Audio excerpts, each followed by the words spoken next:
if it's worked out in the family between the wives, the older woman can have the husband for a week straight while the younger woman is still in her Niddah. Some of you are getting ideas. That's if they work it out that way. Some have noticed, and you'll work it out. If Yahuwah has called you to that, you'll work it out. If he hasn't, don't even think about it. It is a highway to hell. If you try to do patriarchal marriage because you want to try it or you want to experiment and see if they go be a Catholic. Oh my. Do not attempt this in your own flesh because you want to try it. People in your family will stop calling you. They will separate you from their company. They'll make believe you don't exist. They'll condemn you to hell.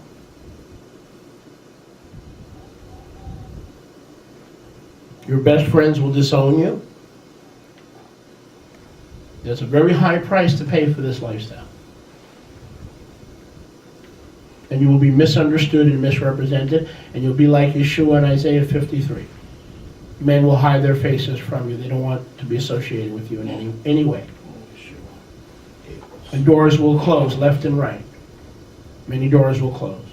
Because they don't understand that when Yahuwah calls Kadosh, they have called sinful and adultery. So do not ever try it because everybody's giggling about it and they think it's a good idea.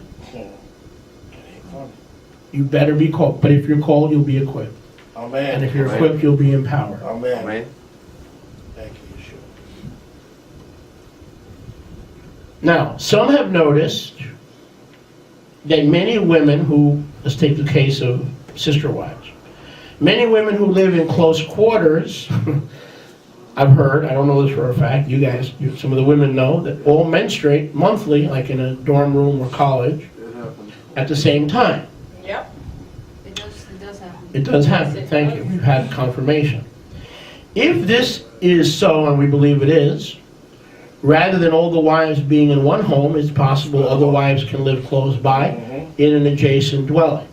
The arrangement may have other benefits as well. Each family has to work things out, as I said. Now, for the monogamous folks, which are the majority at this point, although Yahuwah is restoring Israel family by family, for the monogamous folks, the good news is that the actual Torah prohibition from sexual relations of all types is 7 days, not 12.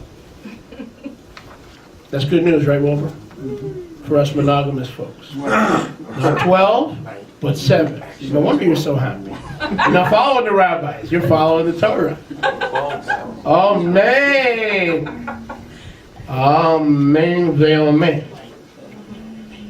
So, now this brings me into a touchy subject, which I've always shied, you know me, I'm always very diplomatic, and I shy away from controversial topics, so this will be the first time. Would you allow me to touch something the first time? Here's what I want, and don't shake your head at me, don't shout out answers, because I'm not going to answer this.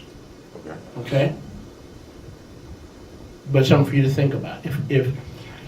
If the Torah is clear, a man cannot uncover his wife's nakedness, meaning sexual relations, specifically intercourse, I believe. During Niddah, what about other forms of sporting during Niddah between a husband and a wife? Nope. Especially in a monogamous marriage where there isn't a second wife. There's no alternative. No, don't shake your head. Don't. I'm asking. Just think about it and let me know what you think later. Where we know intercourse or uncovering your wife's nakedness during her sickness, during her Niddah is not permitted. That's not allowed. Are other forms of sporting within the marriage allowed as long as it's not intercourse? Or does the Torah reject any form of interaction between a husband and a wife, including touching? Exactly. Sexual touching. I don't believe hand-holding and all that applies to that.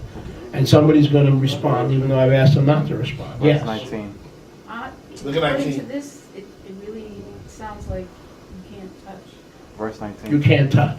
You can't. So in other words, you're saying that the letter of the Torah is a woman who's in Niddah should not be touched. So what happens if the husband gives her a sweet and low and gets her a cup of coffee in the morning? Nothing wrong with that. He's touched her. He's unclean. It says whoever. So she should throw him out? She No, should he throw him says out till the unclean to evening? the evening, that's all. So what does he do? She remains Hang out with the boys? Hang out with the boys instead of coming home?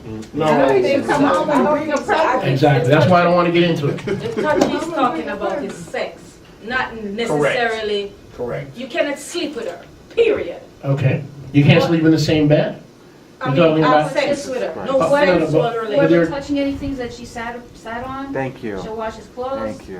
Have to remain Just unclean. raise He it. don't Is want on you her touching bed, us. or Thank anything you. on which she sits, when he touches it, raise she first shall be person unclean. If any man lies with her at all, and her discharge is upon him, he shall be unclean. Okay, so you're all saying the same thing? Yep. Yes, we Touching? are. Touch. Touching is forbidden? Yep. Between a man and a woman in Sexual Niddah? touching. So you wouldn't hold your wife's hand It's not. if she's in Niddah, is that what you're saying? It's not. I don't want to get into a discussion. Okay. I don't want to get into what? Well, if that's the case, But then unclean is not sinful she either. cannot Exactly, cook for there you go. and you cannot eat You the just food be then. unclean, that's why. I agree. Okay, we'll talk about that during Chavurah. We'll talk about that during But then the Chavurah. thing make is, provision at for the end that, of the so- whole That's thing, right. this Just is the make Torah provision of for the him that has a Shabbat. discharge, Provision. and of him whose semen goes from him and is defiled by it, and of her that is sick in her monthly separation, and of him that is a discharge of the man and the woman, of him, blah, blah, blah, blah, and it's, 31, 32. and so you shall separate the children of Israel from their uncleanness, that they die not in their uncleanness when they defile my tabernacle. Amen. That was And the your whole body point is of the it. tabernacle. What is the of point? Yahweh. The point of it is he didn't want them to appear before. He didn't Before want them you, to who are like appear- that. Yes. Right. So you have to. But you're saying that a man, let me get Rebbe and Rivka, because I want to hear what she has to say, then we need to move on. So you're saying if a husband touches a woman who's in Niddah, it's okay as long as they don't come into the tabernacle like that? That's what you're saying? Okay. See, there's a problem. Yeah. There's a problem. This is how you It interpret. makes him unclean. And that's what give birth to the Talmud. Okay. But basically, one thing is clear, no intercourse during Niddah. Right. But I want you to ask the father, does that include all forms of sexual pleasure or just intercourse? Vayikra 15:19. Now we're going to go into the perpetual benefits and practice of Niddah. The benefits and practice of Niddah. Vayikra 15:19 through 33 tells us about Niddah, correct? Yes. Then we have verse 24, verse 25, and 29. So let's focus in on verse 24. Vayikra 15:24. If any man lies with her and her discharge is upon him, he shall be unclean 7 days. And the bed on which he lies shall be unclean. 25.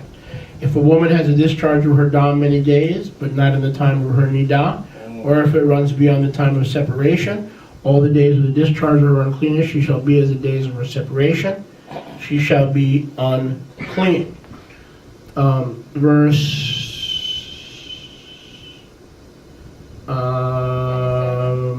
Nope, 29. nope. Verse 28. And on the 8th day she shall take with her 2 turtle doves, she's unclean for 7 days, 2 young pigeons, bring them to the Kohen, the door of the tabernacle of the congregation. The Kohen will offer for a sin offering, and so forth. Okay, verse 28, she's unclean for 7 days, and on the 8th day she is what? Declared by the Kohen, what? She is declared tahor. Now let's get into a little remez. What is remez? Hint.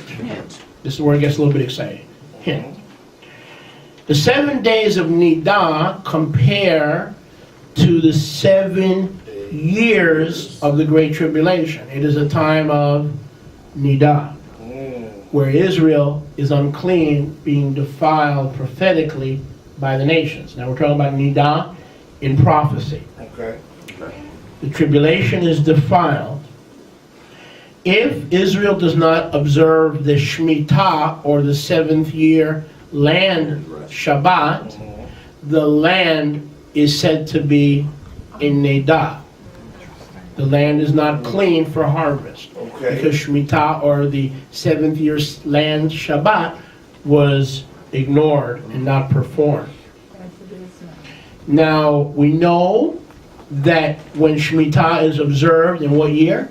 What year is Shemitah observed? The 7th year. We know that the 8th year is the start of a new